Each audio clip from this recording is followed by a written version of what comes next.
to my health sector. Nikech fuok ma weche ma USAID pefa gerio weyo duong. To duong ma sirikal ok nyal timo kende. So anad pare ni sani de nitie kata bura mosego piny maluongo partners nyaka corporate level. Nito koro mae osetimore watimo nang'o. Nikech ing'eni yedhe ma wayudo as a result of support mar American government, the USA, ng'eny kabisa. To mako ne piny Kenya kama duong'. Miya duoko penjo moro jomoko yando penja ni to kanyo watimo sigana Citizen TV to gi Ramogi TV ni tang'omio joluo kende mwa highlight kaka jogo manigi tuoche magayaki to nyakonegi ni kaluo emagini nonyore ji ahinya emomiyo efforts mang'eny noket kaluo emomiyo ne yudo ka USAID gi projects mang'eny ma support weche mag HIV and AIDS ni timo kaluo. Nikech king'iyo data to data ne nyiso ni oganda mar luo jok modak aluora mag nam lolu emane gini ne nyoro. To intervention mar gino nokonyo malich.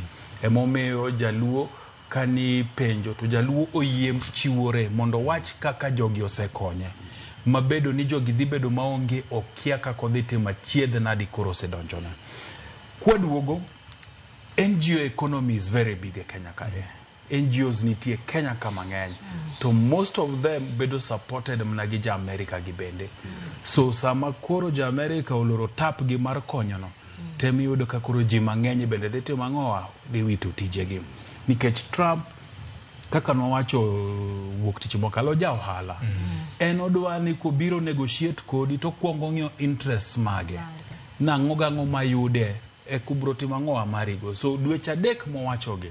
Apani mna kaka jowadwa osewacho nyaka wa reflect kaka piny Kenya nyaka wapenjore ni to poni gini koro ng'ani ong'ade chuth wadhi timo nang'o. Emomiyo od bura ka giduogo juma manyien agenda mokuongo nyaka gibed piny maging'eni to chike made gilosi mar ng'iyo ni ng'ata manigi tuo ahinya to mar HIV and AIDS Kenya kae oyudo kony koa kuom sirikal mamare ma en sirikal mar Kenya.